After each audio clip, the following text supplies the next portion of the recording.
Existe un universo lleno de universos que no conocemos, o que creemos conocer. En tiempos de urgencias y comunicación efímera, profundizar un tema y hacer una pausa para pensar es más complejo.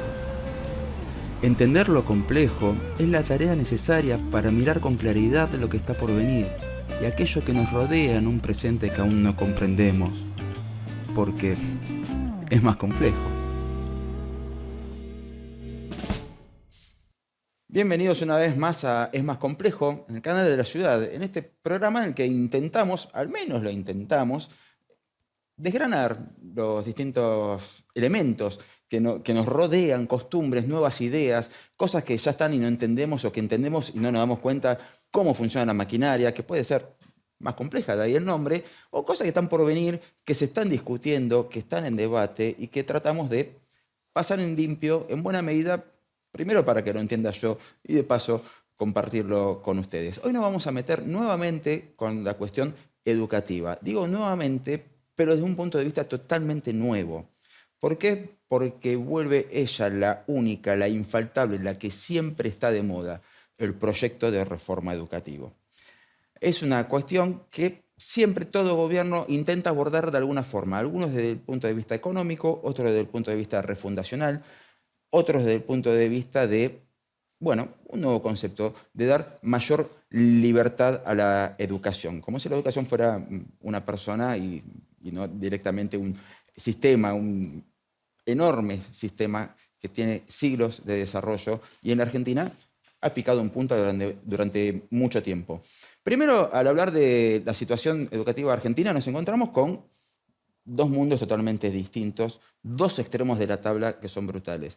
En el primer puesto tenemos la tasa de matriculación más alta de la región, incluso una de las más altas de nuestra historia. 98% de los chicos entre el primer grado y los 15 años están matriculados. Es un número muy, muy alto. Incluso tenemos la tasa más alta en la región de chicos que pertenecen al curso en el que deberían estar por edad. En el otro extremo tenemos cuál es el nivel educativo alcanzado por esos chicos. Bueno, no hace falta recordar lo que son nuestros exámenes, nuestros resultados en las pruebas PISA o en los exámenes Aprender. Chicos de tercer grado, la mayoría de los chicos de tercer grado, o sea, la mayoría es la mitad más uno de los chicos de tercer grado, tiene un nivel de lectura correspondiente a chicos que no están en tercer grado, y no más arriba, sino más abajo. Incluso un porcentaje alto de entre 3 y 5 chicos cada 10 de tercer grado tiene un nivel de lectura calificado de incipiente. O sea, el nivel de lectura de un chico de preescolar o de los primeros meses de primer grado. En materia de matemática nos va aún peor. Solamente por poner un ejemplo, 8 de cada 10 estudiantes de los grados más altos de la secundaria, de quinto año, saliendo de la secundaria, 8 de cada 10 clasifican al nivel más bajo, el más bajo de la pirámide de los exámenes a aprender. Estamos literalmente en el horno en cuanto a calidad educativa. Pero a eso le tenemos que sumar la brecha. ¿Por qué? Porque todos vemos que a nivel laboral, bueno, hay gente que vemos, chicos que podrían ser nuestros hijos, que se insertan en el mundo laboral y que evidentemente tuvieron una educación en la cual no eran chicos que no sabían leer, que no tenían comprensión de texto o que no podían resolver ecuaciones simples en quinto año. Entonces, ¿qué es lo que hay? Una brecha brutal, brutal, que está entre 29 y 36 puntos de diferencia en las cuestiones económicas vinculadas a la calidad educativa. O sea, un país que nació con un sistema educativo que buscaba igualar las condiciones para que todos partieran desde el mismo punto de partida educativo, bueno, unos 150 años después, 145 años después de la sanción de la Ley 1420, tenemos este sistema educativo en el cual hay una brecha respecto de la cuestión económica, en el cual no se espera demasiado, porque partimos de -10. Durante la pandemia tuvimos un periodo muy agitado en materia educativa, agitado desde la plancha. O sea, hubo un cierre de escuelas a veces cuesta recordarlo, porque si son como yo, tienen un bloqueo sobre todo lo que pasó durante la pandemia, pero hubo un cierre de escuelas. Un cierre de escuelas que fue en algunos distritos más estrictos que en otros, y atrás de ese cierre de escuelas saltó la brecha, saltó pero a la vista de todos, la brecha que había en materia económica, sobre todo vinculada a la tecnología. Porque el cierre de escuelas, acompañado de la educación a distancia, que tomaran los cursos a distancia los chicos en sus casas, daba por sentado que por lo menos en cada casa había un dispositivo por persona, cuando no era así en muchísimos casos. Un celular moderno con acceso a Internet, una vivienda con acceso a Internet. Y no fue así en muchísimos casos. Ahora, ¿por qué menciono esto? Porque entre las novedades que se están debatiendo ahora, se debatirán, están entre uno de los temas cotidianos, está una nueva reforma educativa que contempla dos cuestiones que, si tuvimos acceso a las noticias en los últimos años, va a generar opiniones contrapuestas. Número uno, la participación directa de los padres en la toma de decisiones de los establecimientos educativos. No es que ya vaya a salir ni nada por el estilo, se está debatiendo, va a debatirse. ¿Está bien o está mal? ¿No participan los padres en la toma de decisiones de los colegios? ¿No van los padres a hablar con las autoridades de los colegios? ¿No van los padres a participar activamente junto con el docente en el día a día de los chicos? Bueno, pareciera ser que no, o que sí, pero no a este nivel, porque lo que se pretende ahora es que la toma de decisiones incluya qué tipo de contenidos se dan, quiénes dan esos contenidos y cómo se administra. O sea, formarían parte del gobierno de una escuela.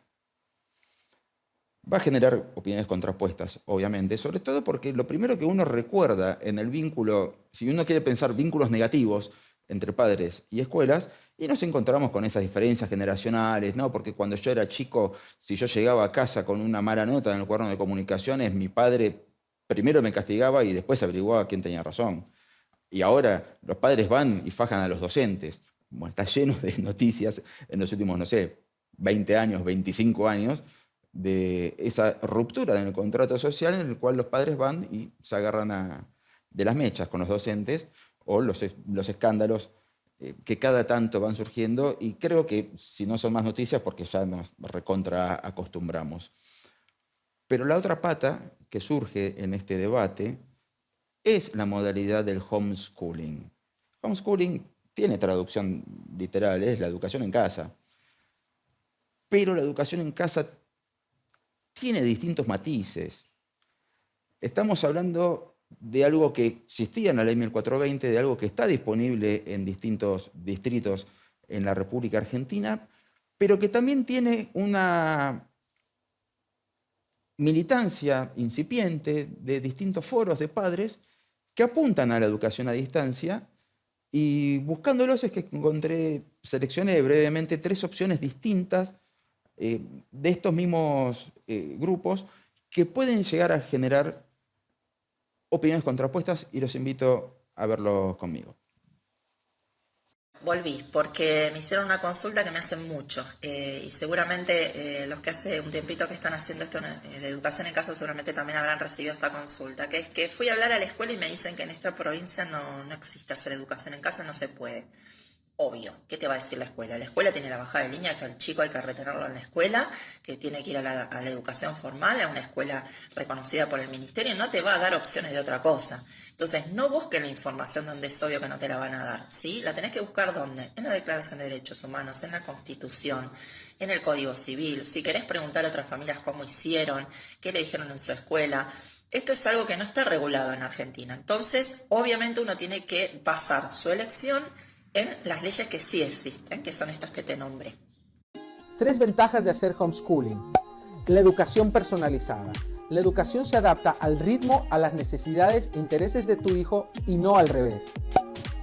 Horarios flexibles, se aprende más en menos tiempo y hay más oportunidad para jugar y hacer actividades extras como música, arte, deportes e idioma. Mejor rendimiento académico y pensamiento crítico. Tu hijo aprenderá a razonar en vez de memorizar y fortalecerá sus propias opiniones y alcanzará todo su potencial. ¿Cómo es? Homeschooling. Homeschooling. Sí, ahora están haciendo homeschooling. ¿Cómo es? ¿Cómo se llama eso? Bueno, es la educación en casa, se hace con una plataforma. ¿Pero no van al escuela. colegio? No van al colegio presencial. Ya tienen resuelto, tienen una edad en la que tienen resuelto. ¿Qué edad tiene tienen? que ver con India tiene 15 y los mellizos cumplen ya 14. ¿Pero siempre fue así o...? No, ahora de grandes. Ahora de grandes, pero porque además nosotros empezamos a viajar mucho y eso nos permite estar todos juntos. A mí me pueden tocar distintos trabajos en distintos lados. Ah, por el trabajo van todos juntos. Nos podemos ir todos juntos o incluso nos pinta vivir en este lugar, que está buenísimo. Tengamos en cuenta, es una responsabilidad muy grande y nosotros elegimos tomar esa responsabilidad. Nos gusta, nos hace bien estar con los chicos. Claro. Creemos, sí. Es lo contrario a lo que le pasó a tu papá. Bueno, y ahí la conversación derivaba para otras cuestiones, nos quedamos con las ganas de saber qué le pasaba con el papá, pero son 3 videos, 3 cuestiones que van de la mano. Primero, en el primero de los videos, sí, la señora tiene razón. Obviamente que la Constitución y los distintos tratados internacionales a los que adhiere la Argentina con mismo rango constitucional, ampara a ese reclamo que hacen. Las provincias, esta provincia no tiene, bueno, no sé cuál es el caso de todos los distritos, pero deberían poder hacerlo. ¿Por qué? Porque la Argentina es un país hiperextenso, muy subhabitado y donde hay personas que están alejadas de cualquier establecimiento educativo. ¿Cómo se educan esos chicos? De alguna forma se van a educar. No en todos lados hay escuelas rurales. Sí. Ahora, si esa es la opción o no para un conglomerado urbano, bueno, ahí es donde podemos empezar a debatir. El segundo de los videos sobre las ventajas y desventajas, permítame hacer una opinión absolutamente personal respecto de si un nene de 9, 10 años va a reforzar su propia opinión quedándose solo en casa, su propia opinión o la de su papá. Porque les recuerdo que, bueno, por ahí espero que no estén escuchando, pero creíamos hasta en el ratón Pérez. O sea, hay cuestiones que la escuela va a enseñar cosas con las cuales los padres no están de acuerdo. Y yo recuerdo, haciendo un juego de palabras, que cuando yo llegaba a casa con algún conocimiento que no iba de la mano de los valores o de los conocimientos de mi familia, me ponían la otra cara del asunto sin ir al colegio a discutir por qué le enseñan eso a mi hijo, y punto. Ahora, no es lo mismo mi realidad que la de todos los demás. Bueno, no es lo mismo la realidad económica en todo el país, porque ahí surge el tercer punto, que es el del actor Facundo Arana y el homeschooling de sus hijos. Es una educación a distancia con una plataforma virtual, donde evidentemente él mismo lo dice, hay una plataforma virtual donde están los contenidos, no van presencialmente, pero no desmiente, no niega que no asistan. O sea, es una forma, la modalidad virtual. Recién mencionamos la pandemia. Bueno, hay escuelas que se adaptaron mucho más rápido a la modalidad virtual durante la pandemia porque ya la tenían contemplada. ¿Sí? Vuelvo al punto de la brecha económica y la brecha tecnológica. Pero hay otros ítems más que incluso lo dice el propio Facundo Arana cuando menciona el grado de responsabilidad, que es una gran responsabilidad por parte de los padres. Y sí, porque estando en la escuela inserta, uno tiene la responsabilidad medianamente compartida. Delega en el colegio la educación en educación formal, adquisición de conocimientos y demás, y en los padres el resto de la educación. Ahora, hay algo que tiene que ver con la historia educativa argentina, y es que la Argentina se ha dado diversas leyes educativas, pero la primera, la que más nos marcó, la que estuvo vigente durante más de un siglo y medio, y de donde se tomaron todos los puntos de partida, fue aprobada en 1884, promulgada en 1884, es la Ley 1420, una ley que tuvo un enorme consenso, que surgió después de un congreso pedagógico hecho 2 años antes en la Ciudad de Buenos Aires con delegados de todas las provincias, con las contras que había para moverse y para trasladarse en aquel entonces, toda la infraestructura que se necesitaba para llevar a cabo un congreso de ese tenor. Y entre las cosas que nos permitió esa educación que surgió, todo pasaba por la escuela. Y yo no sé qué tan mal nos fue si tomamos en cuenta algunos datos de aquella época. La inmensa mayoría de los inmigrantes que llegaron a la Argentina lo hicieron entre 1868 y 1870 y 1920, 1915, 1920.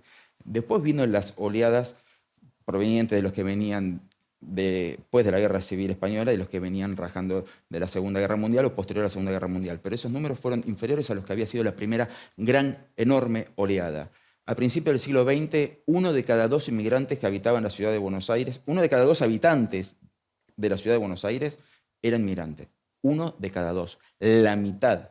2 personas tomando un café, 1 era inmigrante. Ahora, si tenemos en cuenta que el 30% de la masa migrante venía de España y que el único país de Europa que habla español es España, podemos decir que 7 de cada 10 inmigrantes no hablaban el idioma. El 100% venía de países con regímenes monárquicos. Y este país, hasta donde tengo entendido, habla castellano y se maneja dentro de los valores democráticos, incluso recordando cuando esos valores no estuvieron en funcionamiento por golpe de Estado, a los cuales todavía recordamos porque sabemos que nuestra base de gobierno es una que se aprendió a pesar de venir de familias que venían de países sin democracia, sin elecciones directas, sin presidentes y sin el idioma castellano. Así que yo permito poner un manto de duda sobre qué tan mal nos fue con la educación como la tuvimos durante mucho tiempo. ¿Hay que modificarla? Sí. ¿Hay que ayornarla? También. ¿No sirve para nada? Tengo mis serias dudas amparado en ese pequeño detalle. Por último, para cerrar, es increíble como siempre tenemos posiciones contrapuestas y todo depende de la coyuntura. Durante el primer año de la pandemia, de la cuarentena del año 2020, llegó a surgir un movimiento de padres organizados, que era un movimiento absolutamente cívico, de padres que la inmensa mayoría de ellos no se conocían, que empezaron a pedir activamente que reabran las escuelas para los chicos, sobre todo cuando se demostró que no eran el principal foco de contagio, que eran los que más chances tenían de sobrevivir, que eran los que más estaban sintiéndose alienados por estar lejos de sus amigos, por no estar socializando, por estar rodeados de adultos. Y tuvieron movimiento y tuvieron una seria actividad hasta que empezaron a recibir la atención de distintos medios. Hubo un montón de distritos que se ayornaron más rápido. La ciudad de Buenos Aires reabrió las escuelas antes que otros distritos. Hubo distritos en los que directamente iban y venían, pero el daño que se estaba generando a los chicos por estar encerrados era superior a veces, percibido como superior ese daño a la posibilidad de contagio. No todas las familias eran lo mismo, era una situación muy extraña, no hace falta que se los recuerde, pero pasamos de tener a padres organizados pidiendo para que los chicos vuelvan a las escuelas, recuerdo todavía los eslogans, abran las escuelas, a empezar a debatir qué pasa si educamos en casa. La idea viene sustentada de dar mayor libertad. ¿Más libertad a quiénes? Y cuando un nene tiene 8 o 9 años decimos que el nene no tiene ningún poder de decisión y que si la escuela le está enseñando algo que a mí no me gusta, se está metiendo con mis hijos. Entonces, ¿hasta qué punto hay autonomía? ¿Hasta qué punto hay libertad? Sobre todas estas cosas es que hoy vamos a charlar con nuestra invitada del día, que es Eugenia Cosini, una especialista de lo más moderno que vamos a encontrar en materia educativa. Y vamos a tratar de desgranar. Yo voy a tratar de aprender un poco más sobre las distintas modalidades y estas cosas que a mí me resultan muy nuevas y por ahí por nuevas pueden llegar a ser chocantes y tan solo son nuevas. Los invito a escuchar la entrevista cuando volvamos de este pequeño corte por el canal de Ciudad.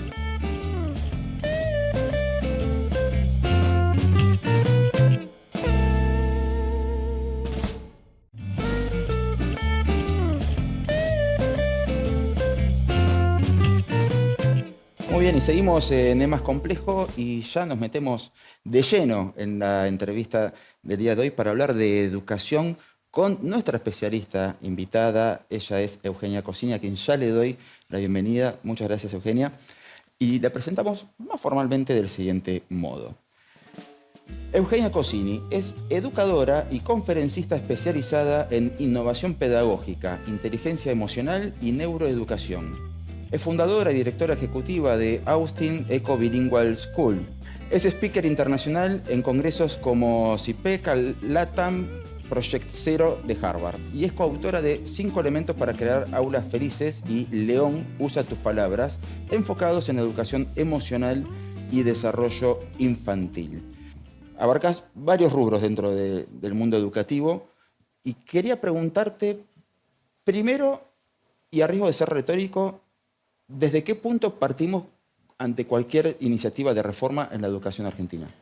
Partimos de que las reformas educativas ya vienen atrasadas. La educación, el sistema educativo está atrasado.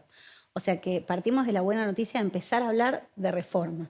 O sea que creo que como punto de partido es algo para celebrar el entender que la educación siempre cambia atrás de las necesidades del mundo, cuando irónicamente la educación debería preparar a los chicos para el mundo. Entonces, me parece que como punto de partida empezar a hablar empezar a juntar en una misma oración reforma y educación es algo que me llena de optimismo. Cuando fue la sanción de la ley 1420, uno siempre habla de 1420, 1420, pero antes de eso hubo un congreso pedagógico que fue monstruoso en el año 82, en el cual surgieron todos los parámetros para aquella ley, que por lo que vos me decís, yo pensé automáticamente, en ese ejemplo sí estaban adelantados a lo que se venía respecto de la Argentina. Nosotros venimos con una escuela sarmientista, digamos, ¿no? Sí. Entonces creo que originalmente venía súper adelantada y nuestra educación siempre fue muy buena. ¿Y en qué momento se rompió eso? Yo creo que en realidad, no voy a hablar de cuándo, digamos, creo que los últimos, por lo menos yo soy educadora hace más de 30. Sí. Los últimos 30 años ya venimos con una educación atrasada. No de mal nivel, sino atrasada. Pero no pasa solamente en Argentina. El problema de la educación es que está tan sistematizada que los cambios llegan rapidísimo. El mundo empezó a cambiar con una velocidad vertiginosa y el sistema que tenemos no permite que las adaptaciones que son necesarias lleguen a tiempo. Entonces, qué sé yo, vos recién leías mi currículum y yo digo, yo hace 3 años estoy con inteligencia artificial. Hace 5 no sabía lo que era. Digo, y hoy doy conferencias de inteligencia artificial. Y en la escuela empezábamos a hablar el año pasado si es ético, si no es ético, si está bien, si no está bien, si los chicos se copian, si no se copian. Y mientras tanto, el mundo sigue avanzando y los chicos se siguen recibiendo y entran a la facultad o al mundo laboral sin herramientas. Entonces, esa es la macana y lo difícil que tiene el sistema educativo y por eso es tan peligroso no hablar de reformas, de una reforma que permita cierto grado de flexibilidad para ir adaptándote a los cambios que van surgiendo de manera constante. Bueno, todavía seguimos discutiendo el celular en el aula cuando hace casi 20 años que existe el smartphone. Mira, vos sabés que creo que este ejemplo que traes, creo que es como el ejemplo. Está buenísimo que lo traigas. Yo era pro teléfono, por ejemplo, ¿no? Y yo doy conferencias de educación y yo decía, es importante incluir la tecnología porque es parte del mundo de hoy. Y vos me escuchás y digo, no resisto archivo, porque hoy te digo, no resisto archivo, ¿por qué? Porque yo hoy te digo, hoy no está bueno el uso del celular. Pero no tiene que ver con el celular como dispositivo y como tecnología. Tiene que ver con el uso del celular en este momento de la historia de la humanidad, que tiene que ver con una desconexión socioemocional, con una conexión con un mundo digital. Los chicos dejaron de conectarse con un otro para empezar a relacionarse a través del mundo digital. Perdieron la capacidad de atención. El cerebro, tanto del adulto como de los chicos, bajó su span de atención. Entonces vos me preguntás hoy, y siendo que hace 5 años te hubiera dicho, hay que incorporar el celular y está bueno porque los chicos tienen turututú, hoy te diría, ¿sabes qué? Hoy no. Hoy necesitamos un time out del celular. Necesitamos un time out en la escuela para que los chicos puedan estar en silencio y pensar, para que puedan desconectarse de la conectividad para conectarse con su proceso de pensamiento y de comprensión.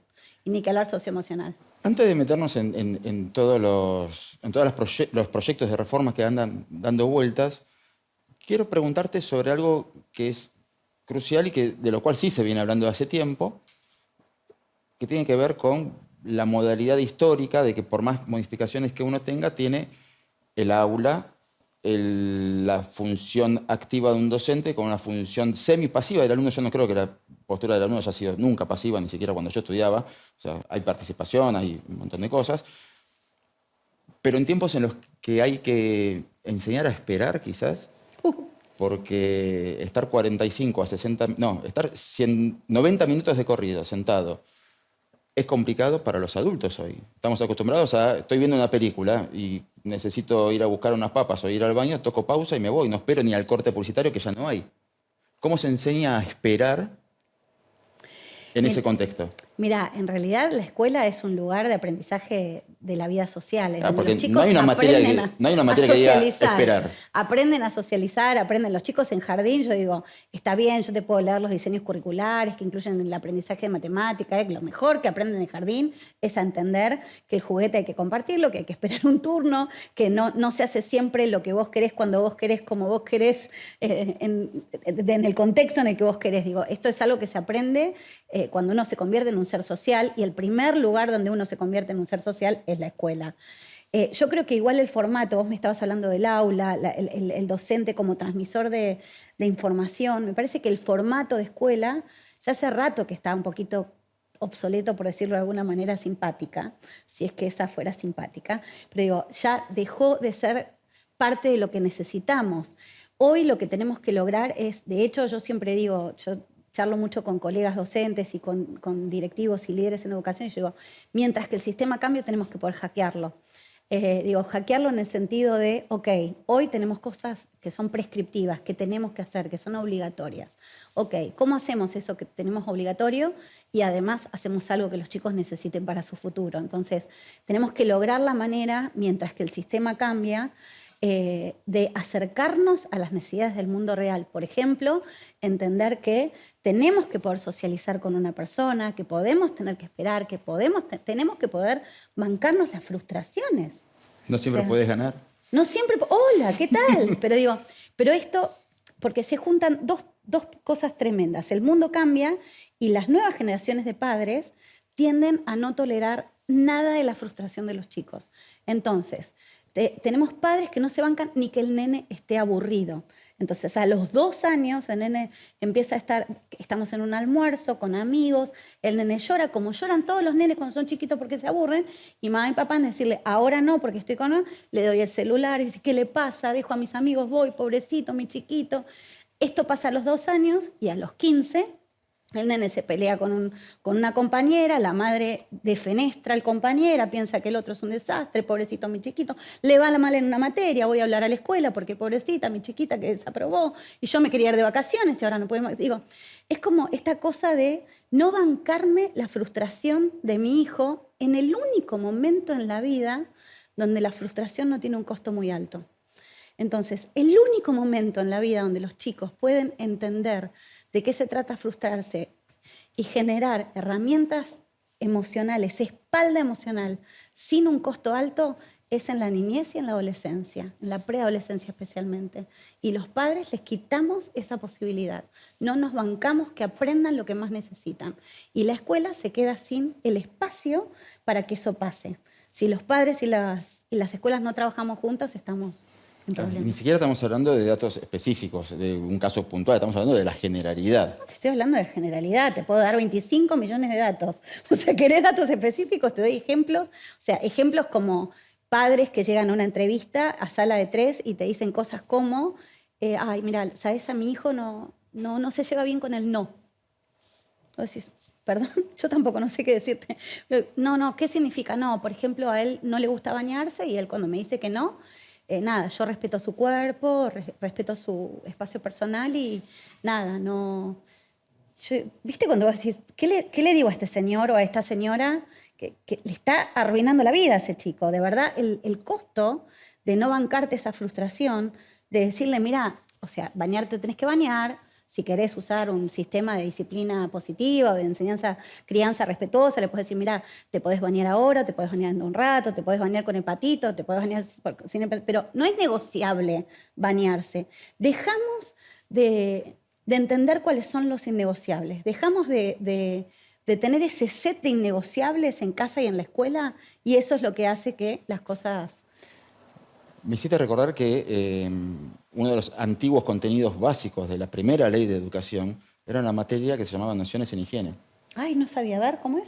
Nociones en higiene no era solamente de higiene personal, pero se daba una materia, tuve que buscar por todos lados el programa, no aparece el programa hasta que fui, ahí es donde caí en el Congreso Pedagógico del 82, y fue uno de los mayores debates. Después de religión venía higiene. Porque higiene Esa no la sabía, te la voy a robar, te aviso. No era solamente higiene de manos o física, que también se educaba, sino el cuidado de la salud física, que incluía educación física. Y entre las cuestiones de higiene aparecían, bueno, cepillarse los dientes después de cada comida, lavarse las manos, pero había una orden para los docentes, para enseñar con el ejemplo, y era llegar al aula bañados ese mismo día a la mañana. Bien ahí. Yo necesito ese programa, por favor, me lo tenés que pasar. Te lo paso, te lo voy a pasar. Hay que volver a las bases. Te paso el debate, es fantástico, porque se decían de todo. ¿Por qué? Porque tarde o temprano se iba a terminar llegando a un punto de, pero no es lo mismo la higiene física de las mujeres que de los varones. Y ahí empezaron, no, pero ¿qué tenemos que empezar a enseñar el cuerpo. Oh, y seguía el debate divino. Pero en algún momento se dejó de enseñar higiene y puericultura. Mis padres me habían contado que ellos tuvieron higiene. Yo no tuve. Y para cuando yo tenía 10 años teníamos una epidemia de cólera. Ajá, Que es verdad. simplemente se soluciona con Higiene. higiene. Mira vos. Entonces, ¿hasta qué punto los programas van adecuados al tiempo que corren? ¿Quedan atrasados o en otros casos directamente nos pegamos un tiro en los pies con las reformas? Mira, yo creo que ni todo lo que es antiguo tiene que ser desechado, ni todo lo nuevo es lo mejor. Creo que tenemos que tener la humildad, mira, dos cosas, la humildad de poder entender que no entendemos todo y que quizás algo que decidamos hoy no es lo mejor. Digo, como yo te dije, hace 5 años yo era pro teléfono, hoy creo que no, y no sé lo que voy a pensar dentro de 2 años, y no porque no tenga contundencia en mis pensamientos ni convicción, digo, tiene que ver con que me parece que la flexibilidad en la toma de decisiones es la base del pensamiento crítico. Cuando vos te quedas empantanado en querer tener razón con algo, te alejas del pensamiento crítico, de la posibilidad de enriquecer lo que ya pensás. Yo creo que muchas cosas, a ver, nosotros hablamos, cuando yo estudiaba, allá a lo lejos, nosotros hablamos de conductivismo y me acuerdo que recién se estaba empezando a hablar acá en Argentina del constructivismo, ¿no? Hace 30 y pico de años. Pero digo, en ese momento hablabas de constructivismo y era como innovación pedagógica, y el conductivismo era como, viste, esto pavloviano, medio como que esto estímulo, respuesta, toma. Y la verdad es que yo hoy, después de 30 años de estudiar distintas pedagogías y de tratar de definir innovación, porque en realidad, ¿qué es innovación? Digo, ¿no? Podríamos hablar 3 años solo para definir la palabra. Me doy cuenta de que hay un montón de cosas del conductismo que también están buenas y que también son necesarias. Digo, y que no todo esto del estímulo-respuesta está mal y que no todo se construye haciendo, que hay cosas que también tenemos que poder aprender de otra manera, que el set de límites es necesario, que tener una estructura es necesaria. Entonces, a mí no me gusta discutir si lo que estaba antes era mejor o peor. Era distinto. Lo que no vale es querer implementarlo de la misma manera que la implementabas en otro contexto, porque el contexto sí cambia. Entonces vos decís, ¿querés dar higiene hoy? Y la verdad, me lo estás diciendo ahora, después de el ejemplo que te di, ¿sabes qué? Y sí, capaz que sí, tenemos que volver a higiene. No en el mismo contexto, porque el mundo es otro. Si nos permitimos agarrar el diseño curricular de esa materia, repensarlo y adaptarlo a las necesidades que tenemos hoy, pero dale, ¿por qué no higiene? ¿Entendés? O sea, creo que esa es la clave de una educación que se adecue a las necesidades de los chicos y no a las nuestras. Muchos de los argumentos que se utilizan para modernizar a la escuela son levantados por grupos de padres que impulsan una reforma que, bueno, hoy se está comentando bastante en Argentina, que entre varios puntos incluyen 2 que son cruciales frente a lo que existía antes. Una es la participación directa en la toma de decisiones de las escuelas y la otra es la posibilidad de la educación en casa. ¿Qué podríamos decir de eso? A favor y en contra, calculo que debe haber cosas a favor. Todo tiene algo a favor y en contra, digamos. Respecto de la participación de los papás, me parece que, nada, conceptualmente no está mal. Digo, nosotros tenemos que poder ser un equipo. Yo digo, si no entendemos que los padres y los educadores somos el mismo equipo, entonces no hay coherencia en la crianza, porque finalmente los chicos en general pasan hasta más horas despiertos en la escuela que con sus propios padres. Entonces tiene sentido que haya un trabajo en equipo, en tanto y en cuanto ese equipo sea contundente, consolidado, que haya círculos de conversación y que los padres y la escuela hablen un mismo idioma. O sea, después ahí tenemos que entrar, volvemos a los casos puntuales, digamos, ¿no? Depende de qué padre y depende de qué docente, no sé si va a ser compatible, si van a poder jugar, y ni siquiera se van a poder patear al mismo arco. Entonces, cuando vos tenés en el mismo equipo uno que patea... Mirá, yo cuando mis hijos eran chicos, vivimos en Canadá. Y mi marido, que no es bueno jugando al fútbol, pero era argentino, terminó siendo el coach de fútbol del equipo de la escuela de mi hijo, que era una escuela pública en un pueblito de Canadá. Cuando empezaron a jugar, en el primer partido, una de las nenas, eran mixtos, una de las nenas empezó a correr para el otro lado. Digo, realmente, y metió un gol, metió un gol y fue buenísimo, lo celebramos igual, tenían 6 años, pero lo que te quiero decir, eso es lo que puede pasar, que con la mejor intención la nena jamás quiso jugar en contra, jamás quiso hacerle nada malo al equipo, jamás sintió que estaba haciendo algo bueno porque la nena quedó contenta con el gol que metió, pero la realidad es que no era bueno para el equipo en general. Entonces lo mismo puede pasar en un contexto donde los miembros del equipo o no están listos o no conocen del tema o simplemente juegan para equipos diferentes. Entonces creo que tiene que estar muy medido, muy gestionado, muy controlado para que eso funcione. Eso respecto a los padres y opinando en las escuelas, siendo parte de estos consejos que me estás contando. ¿La otra era? El homeschooling. El homeschooling. Porque le podemos... Viste que sí. Cuando la palabra bienestar ya no funciona, empezamos a hablar de wellness. Entonces ahora caminar en patas es grounding. Y ahora en vez de te educo en casa, que siempre hubo variables, incluso estaba contemplada en la primera ley de educación, ahora es homeschooling. El homeschooling... Que no es educación a distancia. No es educación a distancia. Educación a distancia en Argentina está presente, yo te contaba fuera del aire que de hecho mis propios hijos hicieron educación a distancia, que no era escuela, estaba pensado para la gente que vivía en el exterior. Entonces, por ejemplo, cuando yo vivía acá, que mis hijos iban a una escuela, entonces les hacía rendir a distancia los exámenes argentinos, porque en ese momento la ley, si vos volvías de otro país, no podías entrar en el grado que te correspondía si no habías hecho educación a distancia. Era lo que te habilitaba, como que acreditaba la educación en Argentina. Vos lo mandabas a una escuela. Docente. No había seguimiento, pero vos tenías que mandarlo, tenías que constatar que estabas mandando a tu hijo a una escuela. Sí. Mis hijos iban a otra escuela, ellos cursaban en otra escuela y rendían como si fuera... Rendían para que en Argentina les quede acreditación de la educación en Argentina, pero ellos hacían escuela en otro lado. La educación a distancia no prevé ningún tipo de acompañamiento, o por lo menos la que hicieron mis hijos, que es la que creo que sigue estando ahora, no prevé ningún tipo de acompañamiento, te daban un set de libros, una plataforma, bien, en ese momento, hace muchos años, hace más de 15, ya había una plataforma digital, vos entrabas, los chicos tenían que ir en ese momento al lugar más cercano que tenían en el país, rendían una vez al año y listo. O sea, si eso fuera lo que estamos ofreciendo, es la nada misma. El homeschooling, o la educación en casa que se está planteando ahora, que en Ciudad de Buenos Aires ya está aceptada hace unos años, es totalmente diferente.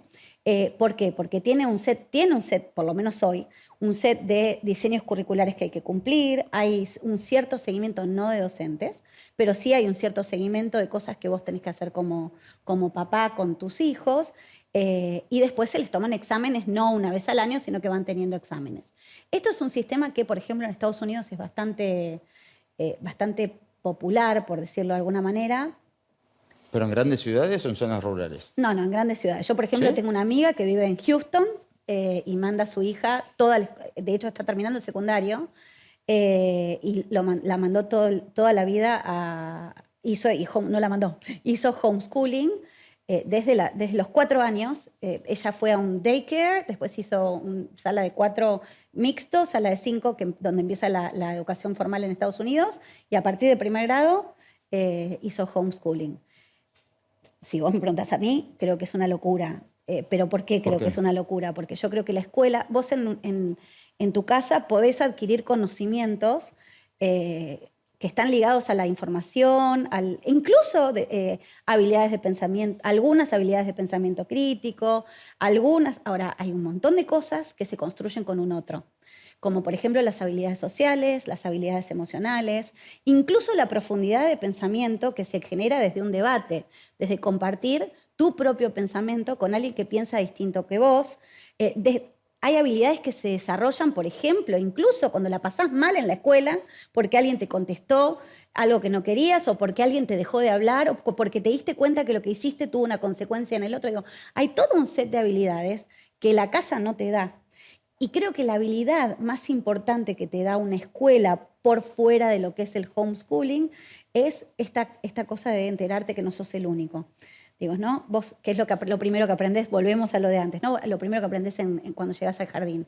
O sea, vos en tu casa sos el nene de mamá, el nene de papá, de la abuela, de la tía, todos para vos, como mucho, compartís con 1, 2, 3, 4 hermanos, ponele, cada vez son menos los hermanos.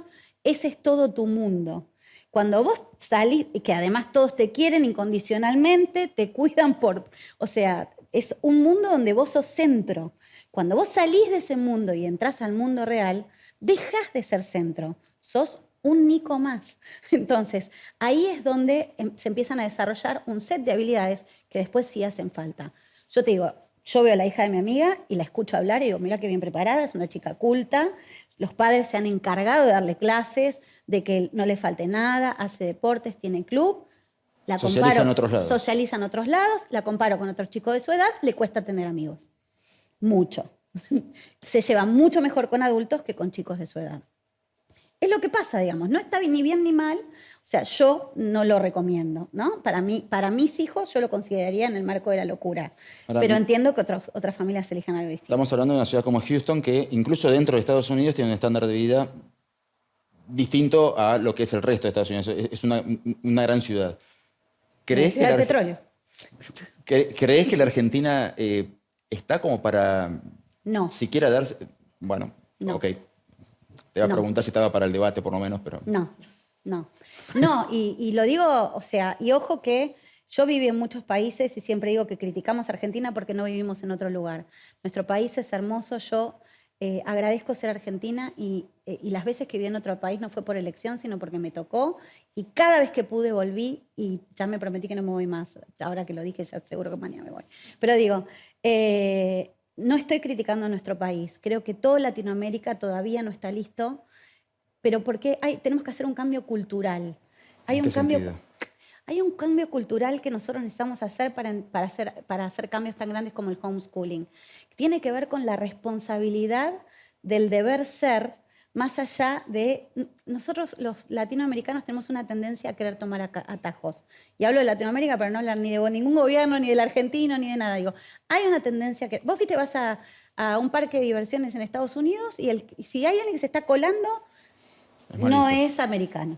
O sea, digo, es un tema cultural. Y ojo que capaz que me colé yo, no estoy criticando a nadie, ¿eh? Digo, no va desde el lugar de juzgar. Es parte de quienes somos.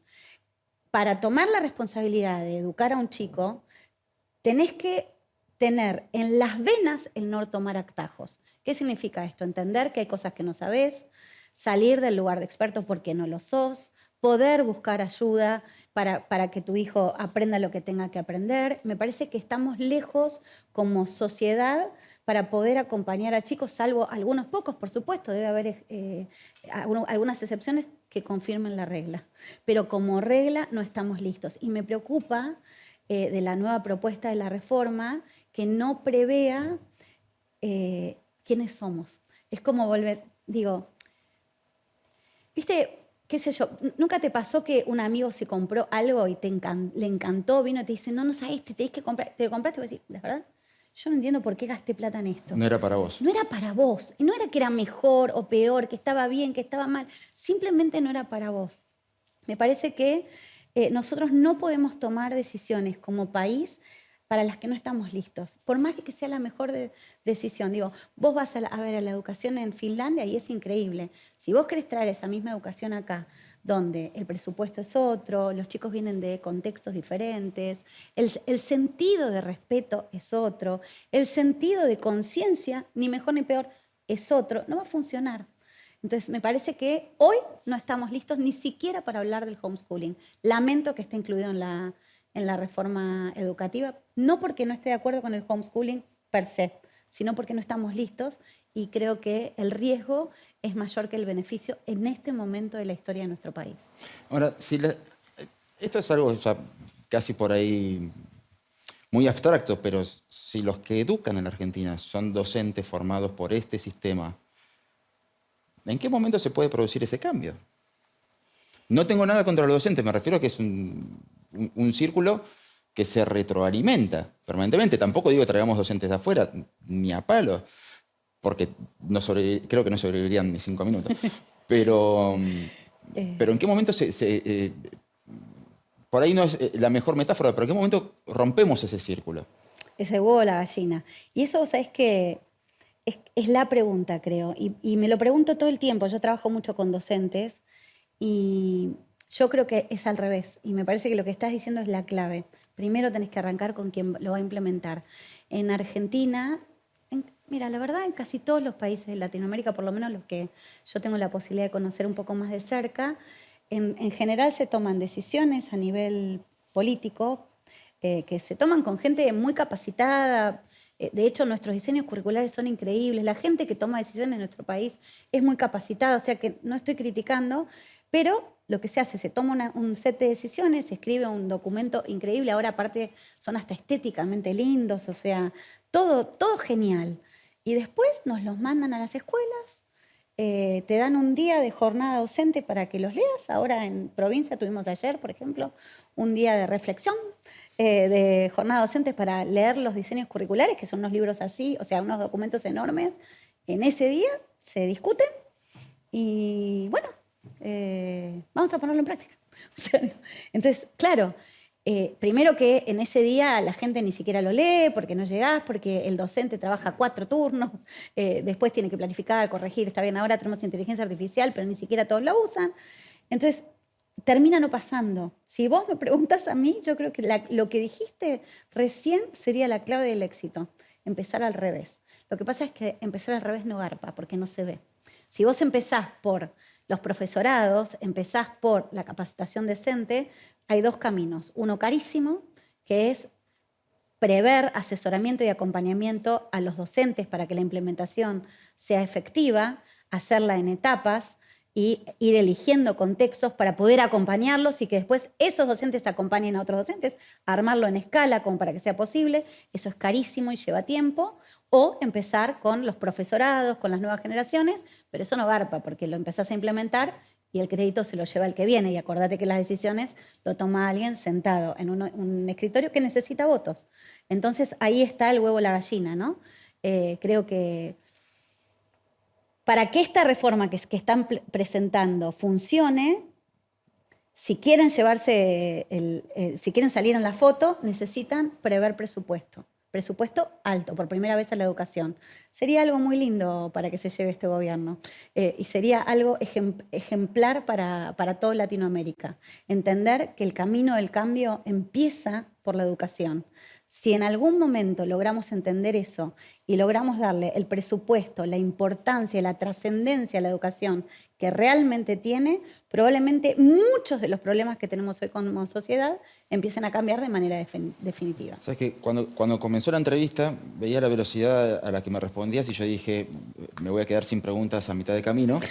Y resulta que se abrieron tantas ventanas que me quedé sin tiempo. Okay. Entonces, a modo de cierre, lamentablemente para mí, porque me está apasionando escucharte, quería preguntarte, dado el contexto que vos planteás, dado que vos también hablas mucho de inteligencia emocional, algo de lo cual yo carezco, mucha gente me lo dice, pero ¿por dónde arrancarías en esta situación si vos tuvieras la pluma por un momento de decir, bueno, quisiera empezar, recién hablabas de los docentes, pero ¿cómo? O sea, ¿por dónde comenzarías? Yo empezaría chico pensando en grande. Armaría un grupo de personas expertas que puedan acompañar. Elegiría algunas escuelas privadas y algunas escuelas públicas. Armaría una propuesta para implementar el set de cambios. No puedes hacer todos los cambios a la vez, pero los 5 o 6 cambios que considere más pertinente, armaría un proyecto y le destinaría un presupuesto importante para que eso pase. O sea, me olvidaría por un rato de que quizás la educación no garpa tanto y apostaría a que ahí está el futuro. Me parece que si lo haces lo suficientemente pequeño, va a lograr ser lo suficientemente grande para que sea real el cambio. Eugenia, muchas gracias. Un gusto enorme. Muchas gracias a vos. Lo mismo digo. Eugenia Cosini, la acaban de escuchar en Es Más Complejo por el Canal de la Ciudad. Enseguida volvemos con nuestra última partecita y ya nos vamos.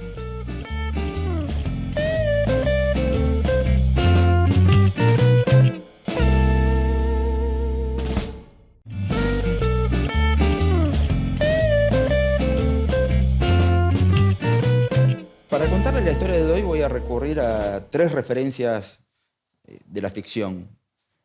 La primera de ellas es harto conocida, ¿no? Creo que debe ser una de las películas más vistas de la historia y hasta puede ser un cliché en materia educativa, que es La Sociedad de los Poetas Muertos, sobre un montón de parámetros que podría tomar de esa película. Hay uno que tiene que ver con enseñar a cuestionar todo, a que nada está establecido, a que todo puede modificarse. Y ese vínculo preferencial que tenía ese docente con los alumnos, ayudándoles y provocándolos a que le respondan, le contesten. Pero estamos hablando encima de uno de los extremos del poder adquisitivo en materia educativa, es un internado. No cualquiera puede costearse ese nivel de educación que encima hoy podría ser bastante cuestionado desde el punto de vista, y el apego, la familia y demás. Por el otro lado me voy al otro extremo social en la misma sociedad y recuerdo Mentes Peligrosas, con Michelle Pfeiffer haciendo de docente, blanca, rubia, de ojos celestes, en una escuela del Bronx, en la cual el chico que no había caído todavía en la delincuencia estaba por caer en cualquier momento. Y cómo la escuela formaba de lugar de contención, algo que en aquel momento me parecía muy extraño. Yo era adolescente cuando lo vi y la realidad que me rodeaba era la realidad de determinada burbuja que tratan de contenernos nuestros padres y que ese tipo de educación, sí, obviamente, se daba en la Argentina y se daba mucho en contextos muy complicados en el cual la escuela funcionaba como algo mucho más que educar en contenidos y en materias, sino que también oficiaba como un lugar de detección de problemáticas, de detección de conflictos familiares de suma gravedad. Con el paso de los años descubrimos que en la escuela no solamente se iba a comer también, sino que en la escuela también se detectaban una estadística judicial que es tremenda. Si yo les digo que la mayoría de los abusos sexuales se dan dentro de las familias, debería agregarle que la mayoría de los casos se detecta en la escuela. Y ese era uno de los mayores miedos que surgieron entre los educadores cuando cuando comenzó la cuarentena. No entre todos los educadores, muchos decían, está perfecto la cuarentena, pero hubo unos cuantos, por suerte fueron unos cuantos, que dijeron, ¿cómo hacemos para detectar corderos conviviendo con sus lobos? ¿En qué punto llega ese nivel de detección? Porque pareciera que partimos de una presunción de que toda familia es una familia perfecta, de que toda familia es esa familia de papá, mamá, los nenes, valores cristianos, morales y un montón de cuestiones que, bueno, la estadística propia indica que no ocurre, que la mayoría de las familias tienen sus propias disfuncionalidades, que ninguna familia es perfecta y por último, les puedo citar, acaba de ocurrirse, hay un capítulo de la última temporada de Doctor House, el episodio 6 de la temporada 8, se llama Progenitores, y todo el tema central, la excusa de la salud, van con un caso, apuntan a una discusión de que no hay forma de que tus progenitores no te terminen afectando negativamente con cosas que vas a terminar en terapia. Y era fantástico, toda la discusión del programa pasaba por los buenos padres, los malos padres y el planteo de que, por mejores que sean, no había forma de que un padre no dañe en algún momento a sus hijos por mejores intenciones que tengan. ¿Por qué recuerdo esto? Porque atrás de todas estas medidas, lo mismo lo dijo nuestra entrevistada del día de hoy, atrás de todas estas propuestas, hay buenas intenciones. Es obvio que hay buenas intenciones. Yo no sé cuál es la verdadera opción, ojalá supiera. Solo sé que muchas de las decisiones son tomadas por personas que el sistema educativo les funcionó. Les funcionó lo suficiente como para que puedan tomar la decisión de decir el sistema educativo no funciona. Y muchas personas hablan de cómo debería ser la relación de los padres con los colegios sin tener relación como padres con los colegios. Desde ese punto de vista, no creo que uno tenga que probar drogas para saber que las drogas hacen mal, pero sí creo y espero que el debate sea fructífero, que se llegue a buen puerto y que la plasticidad de nuevas modalidades o de nuevas formas o de tanto de administración como de educación incluya las distintas realidades de la Argentina y no solamente cuestiones económicas, sino sobre todo en cuestiones geográficas y culturales. Es todo por hoy. Mi nombre es Nicolás Luca y esto ha sido Es Más Complejo. Se quedan acá, en el canal de la ciudad. Hasta la próxima.